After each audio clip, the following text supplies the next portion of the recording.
Hello and welcome. This is a Decktech video from the Nordic Takedown.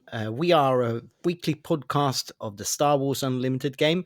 And with me today, I have the master genius who came up with the absolutely weirdest and coolest deck we saw all weekend, the Bluebi-Wan deck.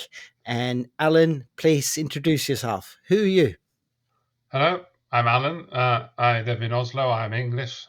I've been living in Norway for 20 years or so. Started playing Star Wars last year, got hooked. I don't normally like trading card games, but this game is just so good that I just have to start playing it.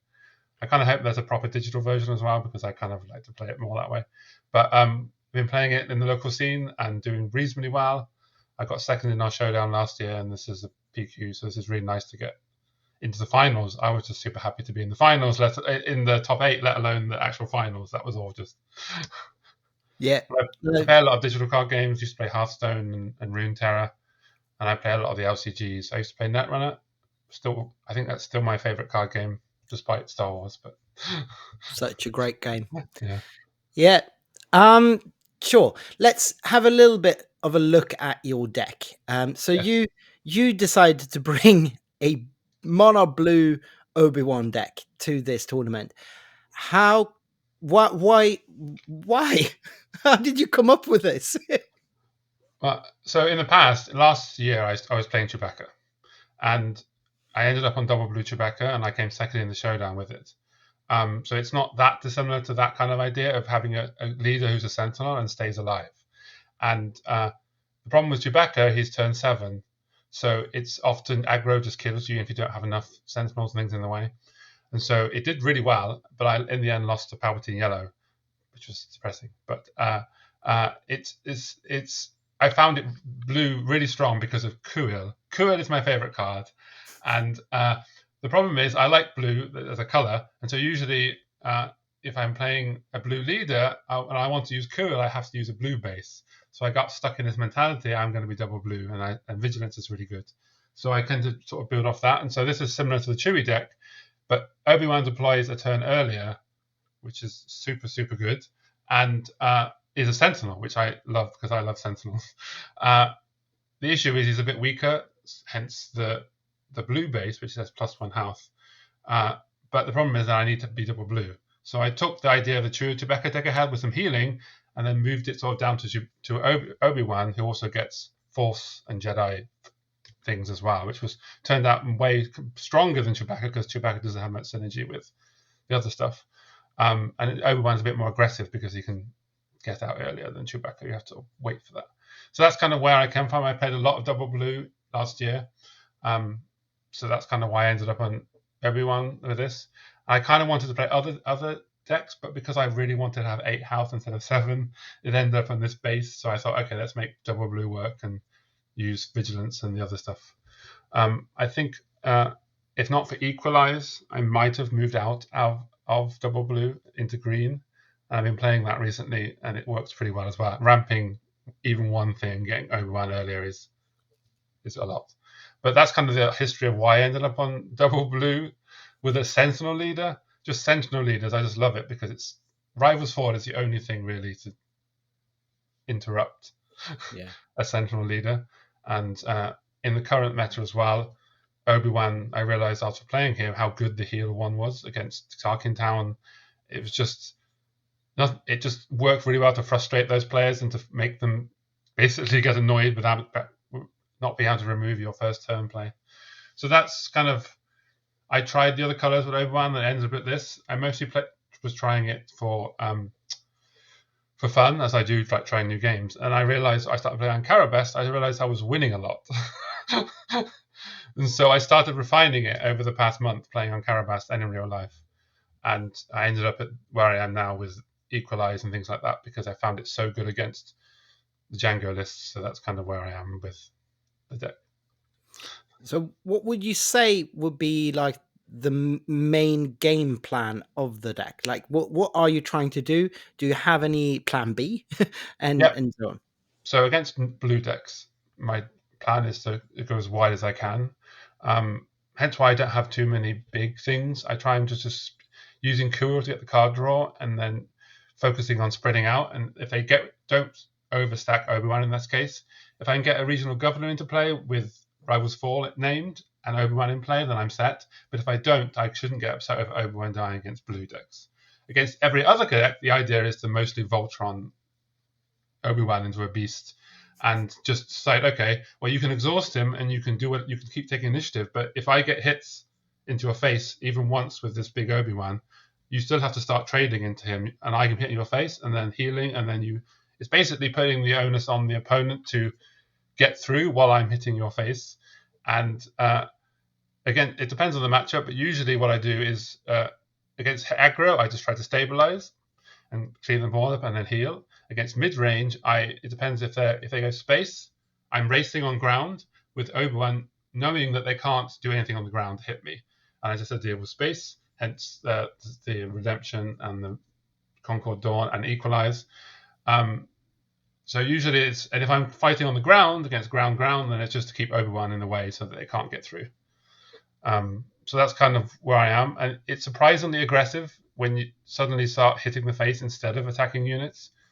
The issue is knowing when to do that, and against some decks, I think cards with like Overrun Barrage, even though it feels like it's hit face, I just have to clean the board up because I can't risk a barrage coming off and them turning the game around.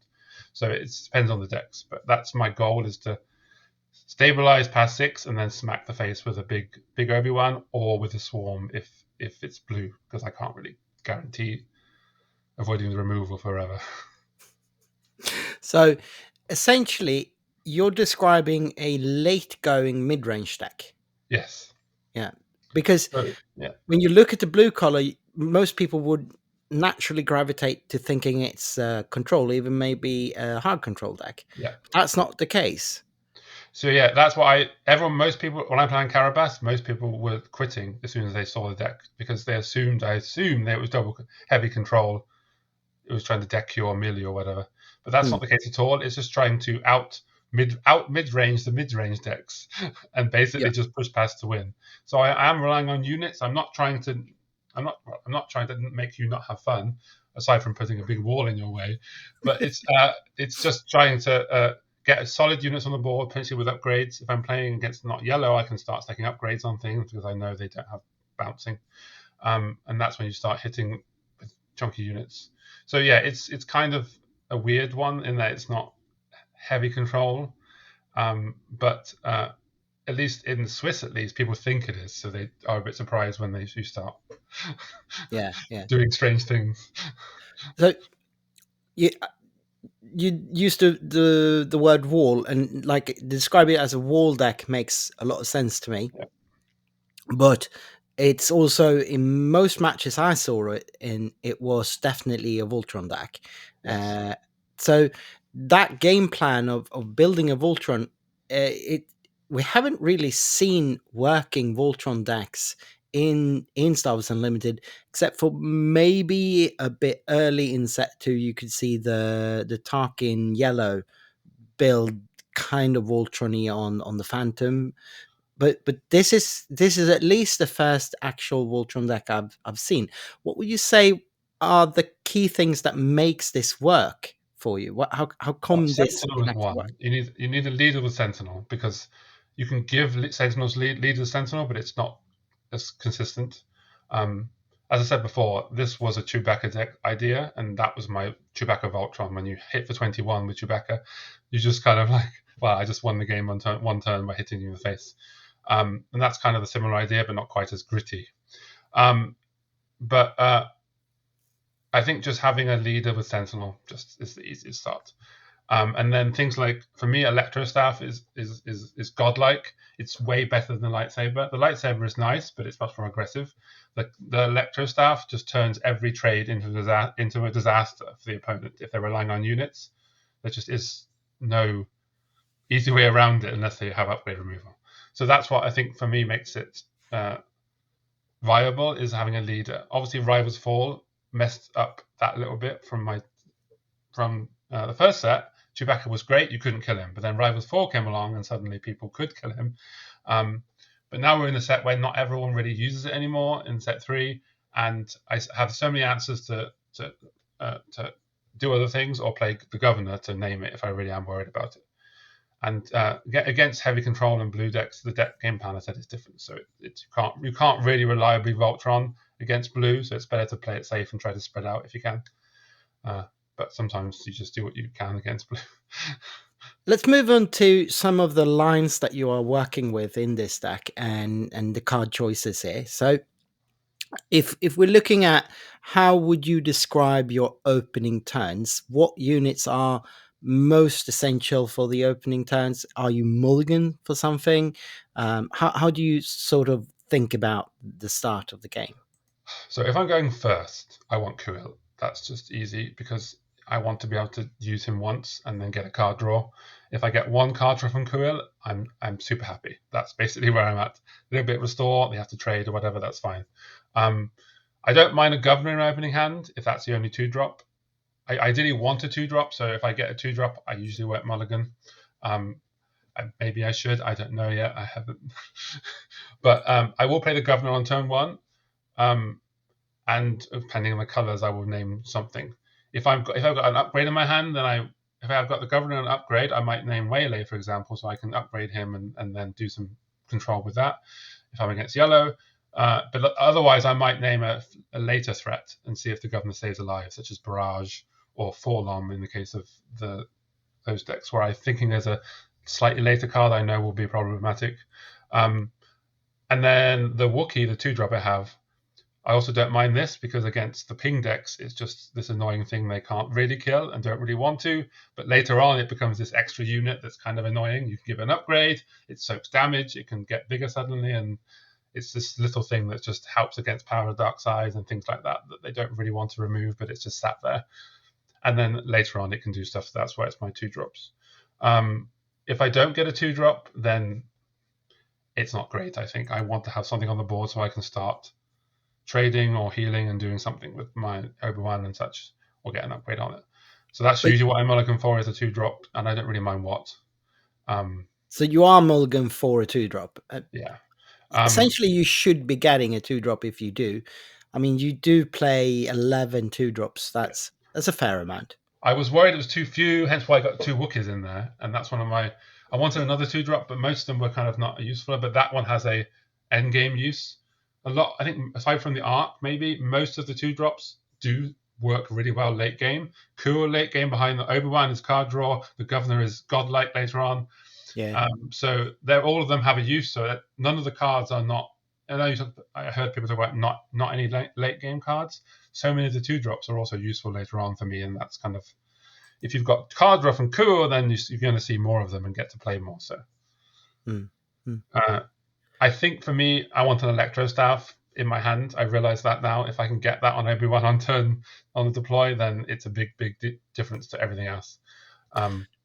So for second turn, are you looking to equip your first turn, or are you rather trying to expand your board, like go wide? Yeah, so and it just depends against the colors, but I think generally going wide is better. The main reason not to, if I'm against Sabine or something aggro, I usually prefer upgrading because I can start trading straight away and getting rid of the units. If I start spreading out, then sometimes they can just push through too much before I start reacting to them. And then against decks that I know could have bouncing, and they spread out, like Yoda is a better turn too, for example, in that case.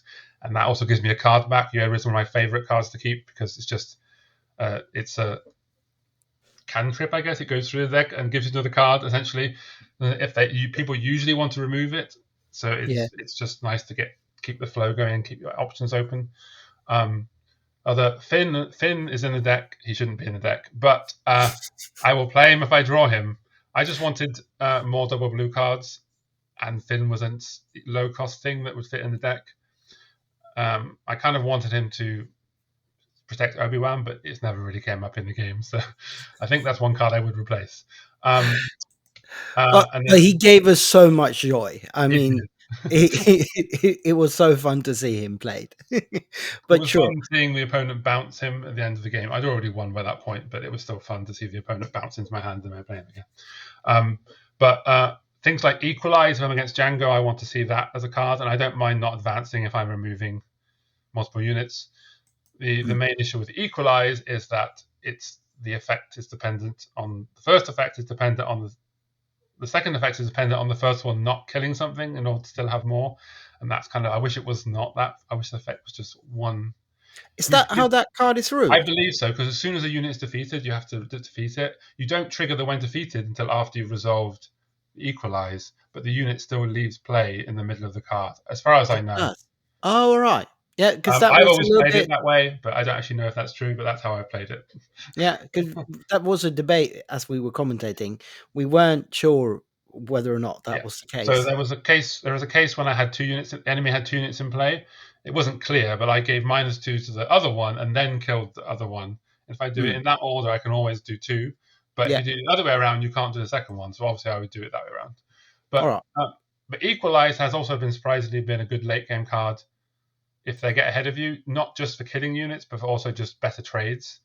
Yeah. If you Yeah. can give -2/-2 to two units that can't trade into Obi-Wan anymore very well, then it's a super good card. Mhm. So that's also another card I found really good. That's another reason to stick to double blue for me, because it works so.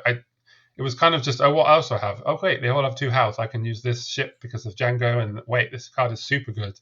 It was winning so many games online when I was playing it because people weren't expecting it mainly because Yeah. Yeah. it's just No, it's removing 2 not. ships to one card. I don't know anything better than that, really. Certainly not a staple card. No. Now, talking about staple cards, so the Concord Dawn Interceptors are a staple of basically all heroic blue decks in order to try and defend against the space decks and especially younger TT then. But you only play 2 of them. Yes. And that didn't used to be in the deck until recently.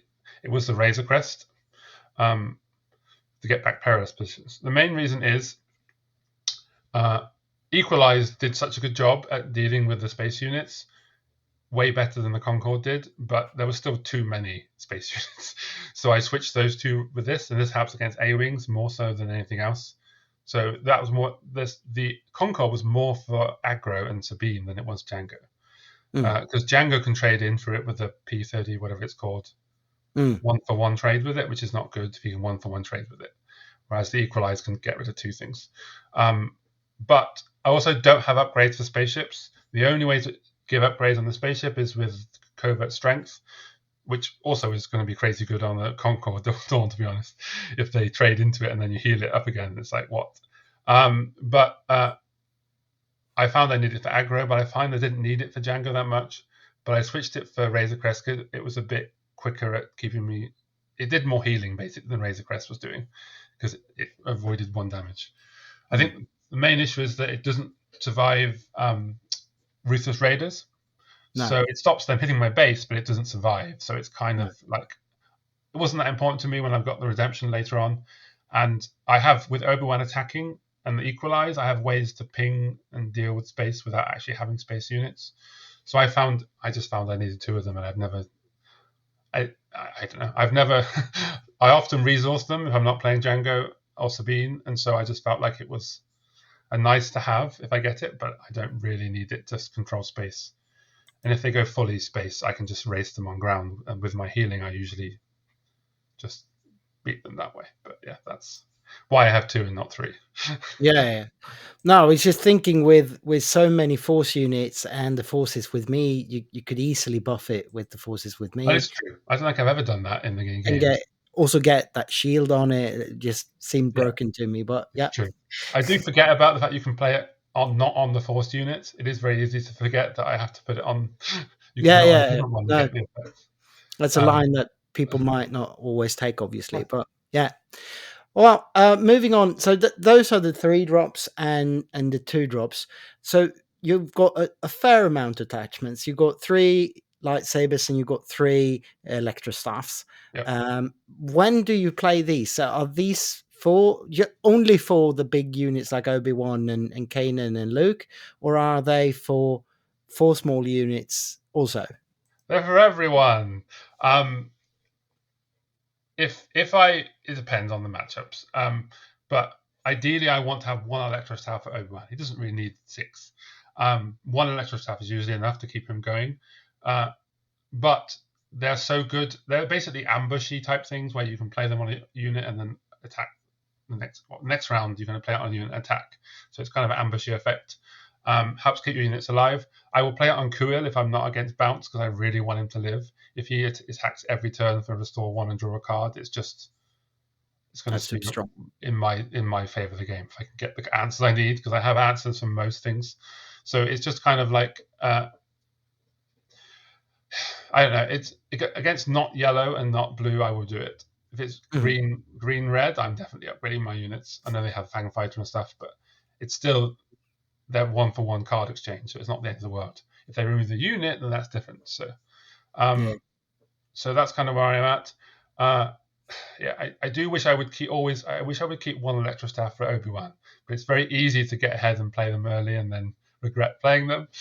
And I hate resourcing them because I know that I can't draw them later. But that's the same with everything. You have to resource something. Yeah, for sure. So I said I could. When we played against the green-yellow Django in the finals, once I saw his deck list, I saw he had no waylays in his main deck. So in the first round, I just spewed my upgrades onto every unit I had because I knew he had no way to bounce any of them. And so I could just play Kua, give him an upgrade, play Yoda, give him an upgrade. And there's just these units he's not going to be able to deal with because they're just, and it's not even Obi-Wan at that point, it's just a giant unit, just the regular units. But after the first round, when he could have sideboarded waylays, I started being a bit more careful about putting upgrades out on everything. But sometimes you just take the risk. Okay, you have to have the waylay. If you don't have it, this is a whole big Yoda with a lightsaber. You're not going to deal with it. So sometimes you have to take the risks if you're based on your hand. If you end up with a hand with lots of upgrades and no units, you kind of have to just start playing them on the units you have. Otherwise, you get stuck in a situation where you have no units and upgrades. And that happens sometimes when you just deck into nothing but upgrades and they keep removing your units, and it's like, But that's just heavy control for you. That's why I hate heavy control against this with this deck.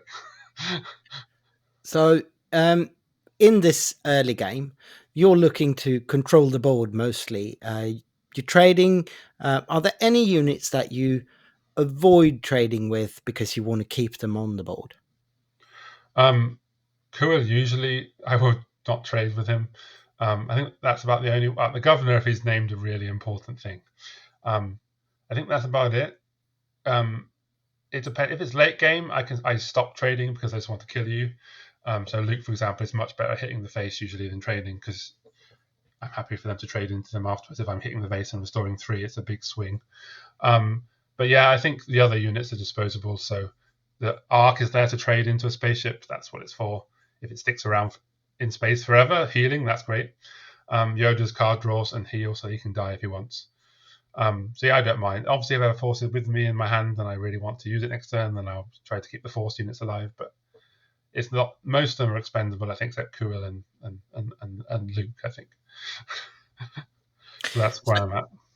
So in the mid game, you bring out Obi as fast as possible, I suppose. And what are you trying to do? What units are key for you in the mid game? Well, Obi-Wan is with Electro Staff. As for that, once I've got that on him, having a Kanan, having a Yoda, having a Kuil all behind Obi-Wan, hitting the face usually is what I want to be happening against a non-rampy deck that doesn't have that many big threats. Just start pushing to face as soon as I can with those units while they trade into Obi-Wan, and I can keep him alive long enough to kill the opponent. Against the big ramp decks, I usually want to use my units to keep Obi-Wan alive at any cost so that he can't get through him.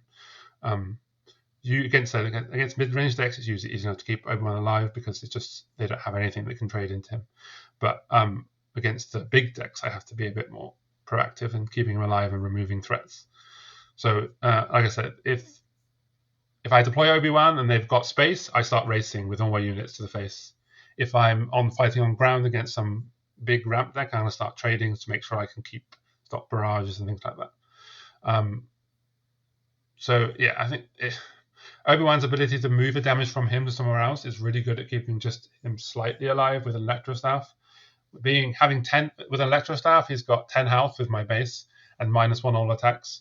There just isn't really anything that can come out to pop that in one go. So usually I just try to bide my time attacking the base, waiting to see what the opponent is doing, and then hitting the Obi-Wan at the end if they haven't done anything to threaten him. and saving forces with me to trade with Obi-Wan, for example. That's the reason Fel the Dragon is here, because I hate big things. So the only things that can kill Obi-Wan are big things. So if you don't have big things, because I keep killing them, you can't kill my Sith leader. So that's why the Fel the Dragons is the main removal of the deck.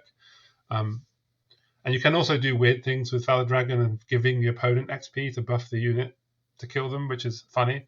One of the things that didn't happen in the final, which is sad, is quite commonly against Han Yellow, I've practiced a bit, but not that much, is they buff the Falcon with Cunning, and then it becomes Fel the Dragonable, which is just hilarious on turn 4. If they bounce units and buff the Falcon, and then you kill the Falcon, that whole turn is completely devoid of any purpose. Sadly, that's how I went down, but that's what I like doing against Han Yellow. Especially he buffs a lot of his units to 5 attack because of the gun.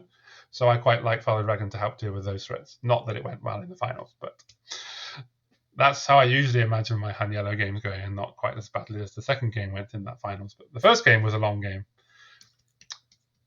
Indeed, it was tapering for a long while there. Adam claimed that he felt that he had it all along. That was not what it was looking like from our seats. We thought you were on the brink there for quite a bit. I ran through game 1 in my head, and I think my mistake was using the Midnight Repairs to heal 2. And if I had attacked with Obi-Wan to heal 1, that's enough to stay out of hand range, the hand unit. And then I could, if he hand into Obi-Wan, I could heal to 8. Yeah. He would take initiative, and then he could smuggle a gun onto Han to trade. But then I would play Luke and kill Han, and then suddenly I've got a Luke, and he's just played not much of anything.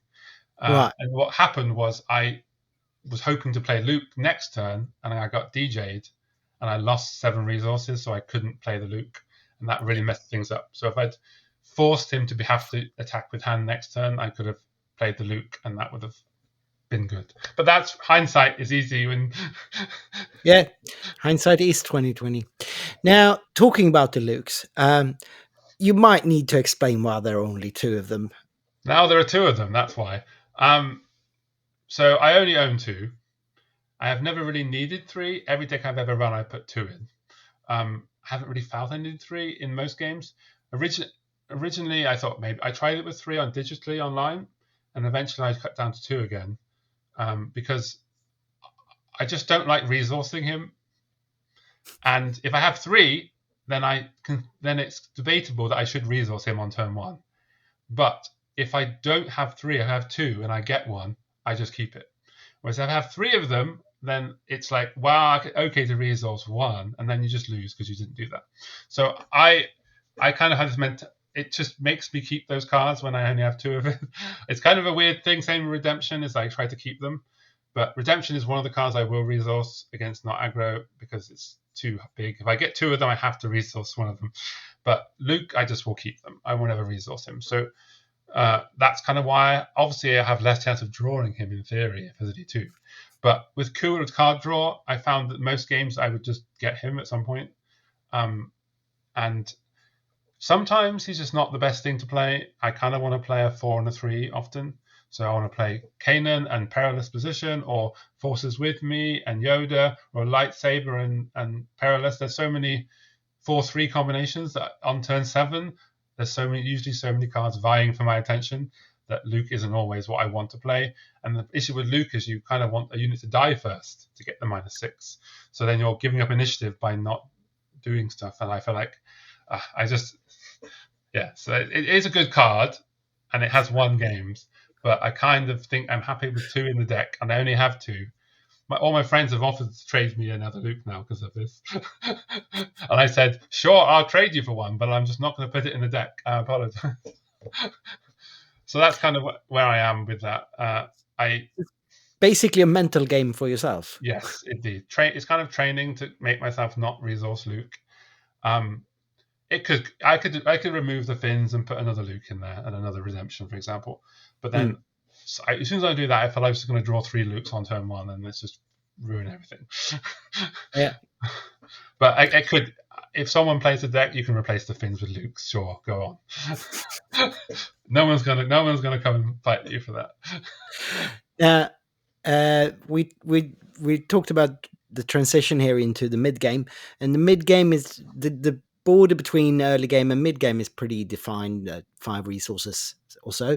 But then transitioning into the late game is less of a sharp edge. Where would you think this deck transitions into late game, and what is your idea about the late game in the deck? Uh, yeah, when the opponent has like 11 resources or crazy amounts, I'm not sure what to do at that point. But late game, I said, it's my late game is my mid game, I guess. I don't really know. I've got a bunch of units with the Sentinel hopefully still in play, and that's kind of where I am. I don't really know.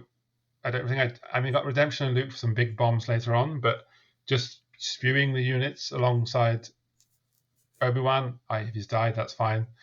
Just to get enough damage on the board. Usually I've got damage on the base by then because I've hit the Obi-Wan a few times and whatever.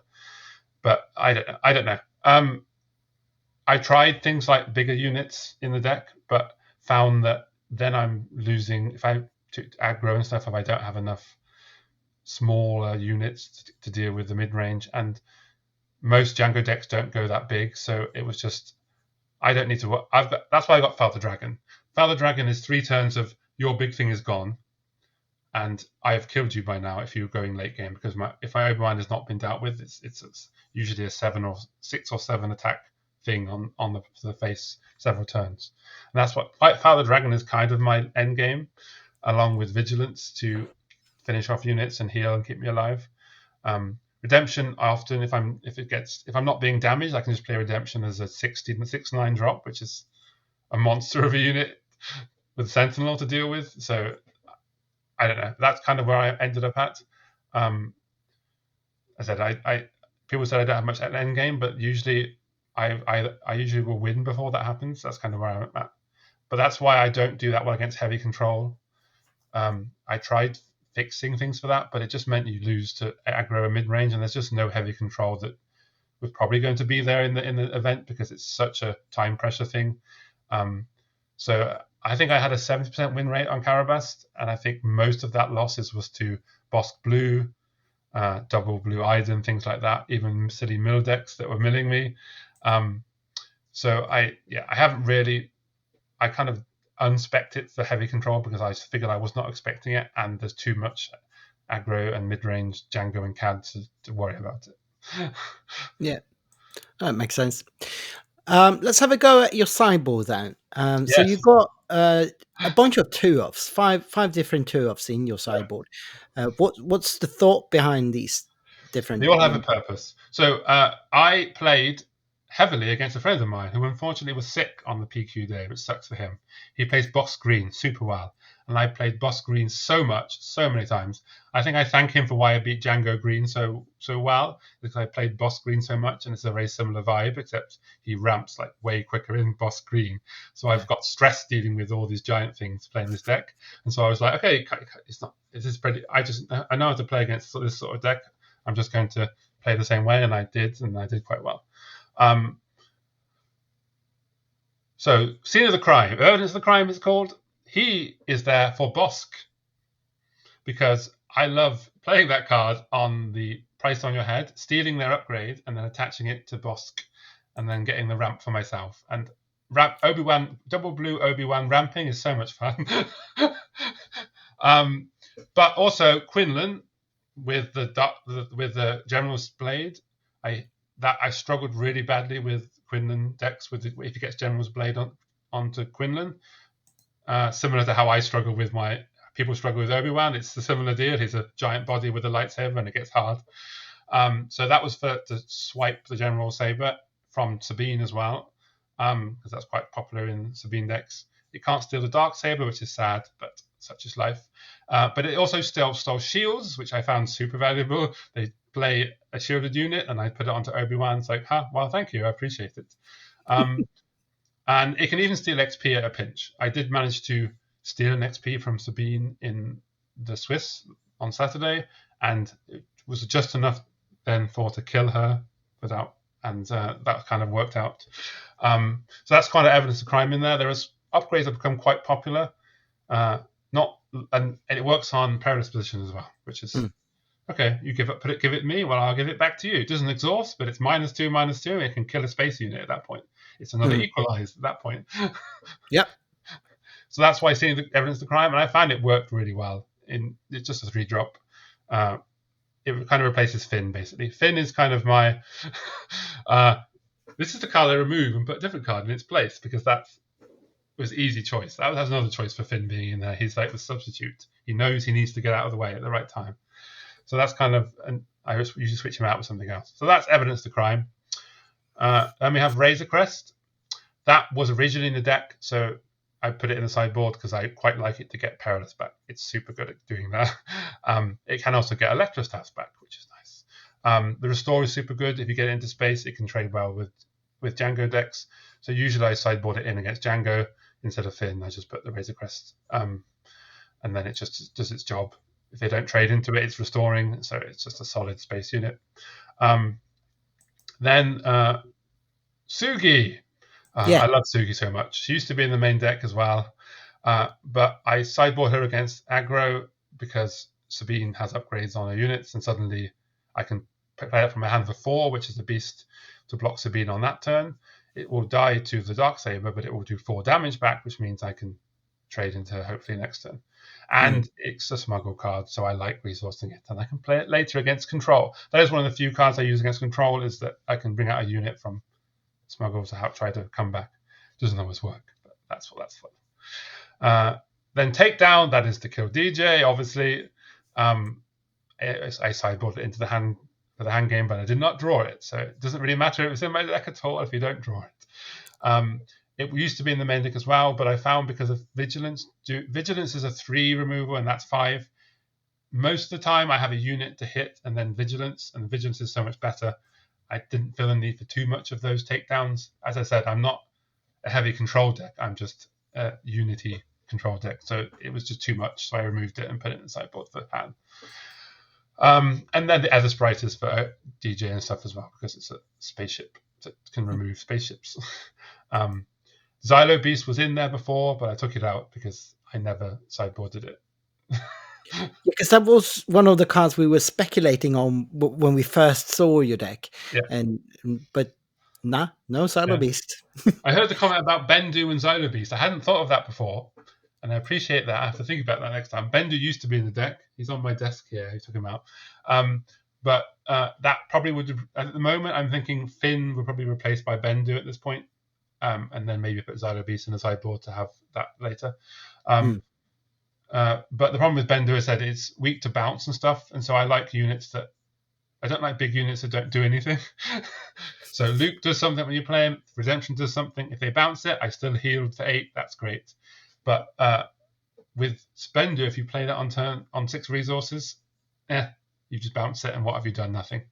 Obviously, I have my leader at that point, and I'd rather spend my resources on turn 6 on upgrading my leader than playing a big unit. So that's the same reason I don't have Obi-Wan unit in the deck either. I never play. I put them in the deck. I never played them on turn 6. It just never made sense. And then turn 7, there's too many good combinations of cards to play. So I was like, 6 is just a bad number. I just don't want to have 6 drops. So that's kind of why I removed those. That's that. That's the sideboard that could have been. But... So let's pretend for a second that we aren't at the end of the meta. You've already mentioned a couple of times that Finn probably shouldn't be in the deck. But if we're looking at these 3 sets of cards that we have available right now, what changes would you be looking at for the deck now? You mentioned also experimenting with green, possibly. Yes. And like, what kind of changes are we looking at here? So for just this deck itself, Finn would go away. Could put Bendu in, might put Takedown in. I think just having those as by default is a good option. And then the sideboard, I'd probably put another Takedown, because I just got, when the hand thing hits, it hits. If it doesn't hit, it doesn't always hit, but when it does, it hurts. So I think just having that option. For this deck itself, I don't really know what else to change. I've been so happy with it, and it's played so well in the current meta. So I don't know what I would actually change, other than maybe like a restock. Is it restock or whatever, to reshuffle my deck in case I do get heavy city control components coming up. But I said I haven't fussed about. I'm not bothered by that. So that's what I'd probably change. I'd be tempted to put Evidence of the Crime into every deck because I just love it so much when it's worked. But there's too many decks that just don't have any upgrades at all for it to be a main deck card. So similar to some of the upgrade removal and stuff like that. And sadly, blue doesn't really have any upgrade removal. It's kind of one of the annoying things that annoys me. So that's the closest thing I had to mono blue upgrade removal. I could just put confiscate, but it just feels bad. It's just this is much more swingy, this card, in my opinion. As for green Obi-Wan, ECL, obviously, I've been trying with. I use it on the Mandalorian guy, the Restore 2, Raid 2 guy. Super good with that. It's what I usually use ECL on. I don't really have anything bigger to use it on, and then you can heal him afterwards. But just having one resupply with Obi-Wan and the Sentinel is so good. Getting him on turn 5 and giving him an upgrade on turn 5. What I've tended to do is when you have 5 resources, you resupply to get 6, deploy, and then put the Electro Staff on him on turn for 5 resources. Then there's nothing they can do. I've playing games with it, and it's like if they don't have removal, it's just that's it. They're not getting through Obi-Wan at this point. I miss Midnight Repair so much in green, but there is the Force binds us. What it's called, the heal 3 do 3 damage if you have a Force guy. That's a good replacement for Midnight Repairs to heal less, but it still heals. But because you're getting Obi-Wan early, he has much more impact, and you can start just racing to the face much quicker. So I found I play very similarly to this. I have most of the similar cards. I have the Governors. I don't have Kuil. Oh, that's what it hurts my heart so much. The one thing when I play non-double blue Obi-Wan is Kuil. I run out of cards. It's one of those things. There's no real good card draw in green currently that you would want to use. Maybe the next set has some nice cards, maybe that draw cards, but I just suddenly run out of.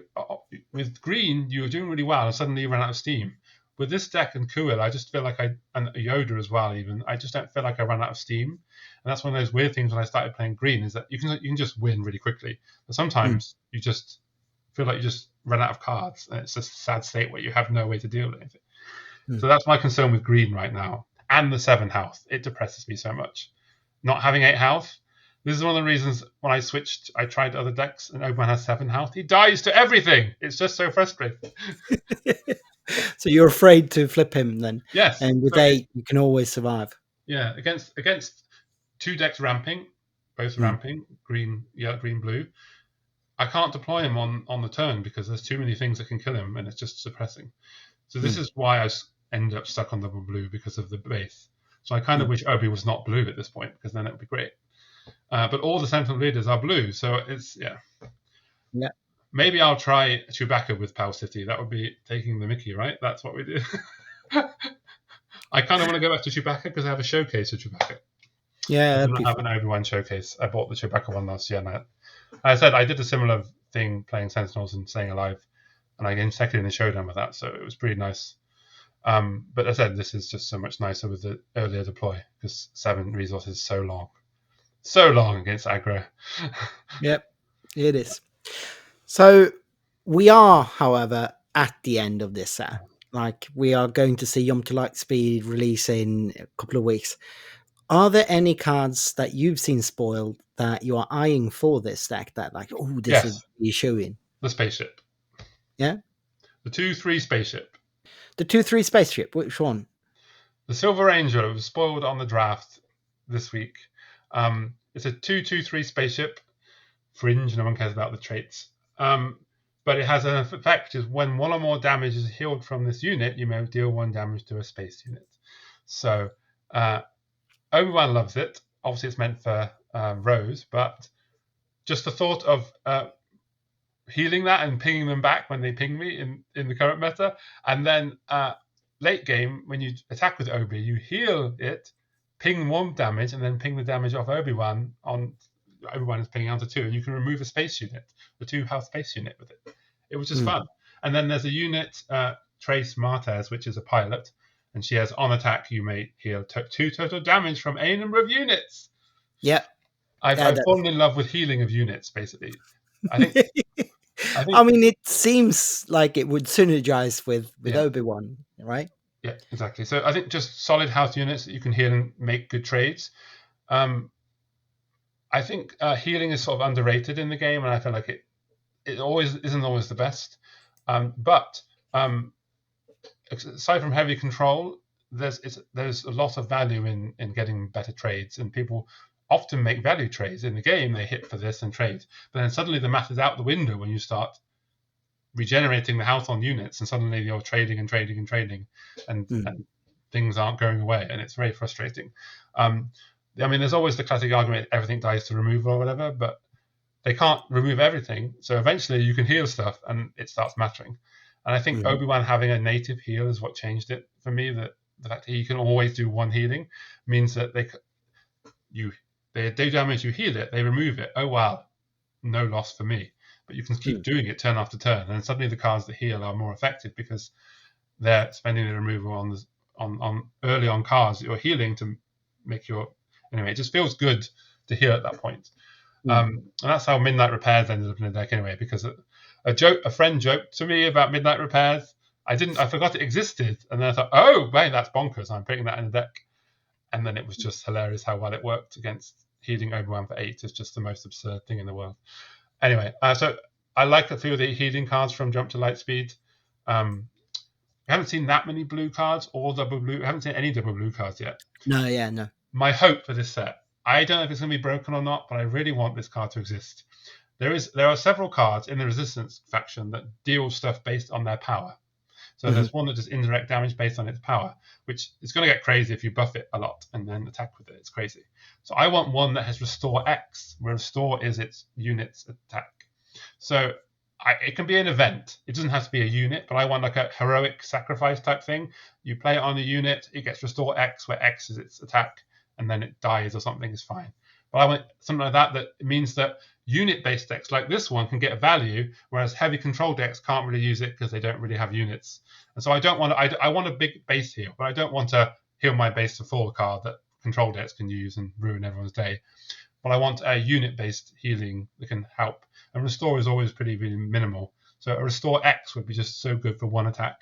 And then, for example, you have a big Obi-Wan, have Restore X. You could have a massive Chewbacca who's got 20 health, 20 attack, and hits your base, and then heals for 20. I just want some sort of big... Vigilance right now is the only real redemption of the two big ones, and we need more big base healing that isn't...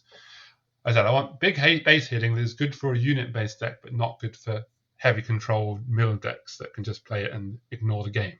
Yeah. So I'm hoping there's a Resistance blue card that is heal based on its power. That's what I want. That's what I want from the set. I mean, that sounds like a fun card to me. Yeah. I think that's a good note to end this on.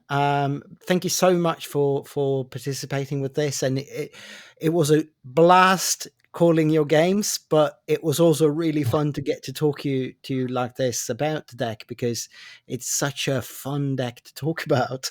It is, yeah. But I've had so much fun playing it. I said I played a few decks, and this is the one sort of stuck with me, and I started playing it, and it just started winning and keeping winning. And I hate play. I love experimenting and trying new decks. This is one of the things I always play new decks. I don't like sticking with one deck very long, and it usually means I don't do that well in competitive because I don't like playing the same deck too much. So I'm constantly changing decks. I can't stick with it. I play it a bit. I won something. I move on.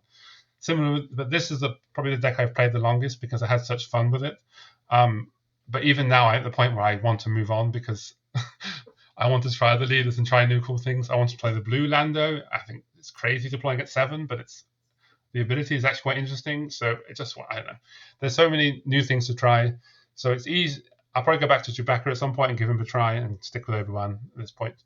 But yeah, it was just such a fun deck to play, and I really like making new decks. So I'm really looking forward to the new cards and stuff to shake things up. Cool. Any final thoughts or shout outs you want to add before we say goodbye? I guess just to this guy. He was a hero of the day. Thank you for you, just generally for this and for the stream. As I think Jonah said on this podcast, I really wanted to be on the stream that day, but I didn't want to put on there for pity or anything. I wanted to do well. And so when I got into the top 8, I was so happy. I was just like talking to you now, I'm quite nervous. In the stream, I didn't give a crap. I was on stream. I probably shouldn't say crap is a bad word, I don't know. But anyway, I was on stream. I was so relaxed. I've never been so relaxed playing Star Wars in my entire life, sat on that stream. In games, I was so nervous, but here I was so happy to be on the stream. I was just playing my deck that I love playing and played it normally. I wasn't stressed. So I just enjoyed it and forgot about everything and just was having fun. And that's why I'm surprised I did well, because I think that's what I did well, is because I was so relaxed as opposed to just getting shaken. Normally I'm shaking when I'm playing and at the events. I start shaking, but none of it. I was so relaxed and happy in playing the game. I was just enjoying playing the game that I forgot that I was even winning. I feel like that's where I was kind of at. So it was just such fun, and that's why I quite like watching it back and seeing you commentate and see about the cards and the plays. And it's just so much fun. Well, I think that's a good note to stop on. Yeah. Thank you so much, and thank you for everyone watching. Hope you enjoyed this and give this deck a spin. It's a super fun deck. Goodbye, and may the force be with you. And also with you.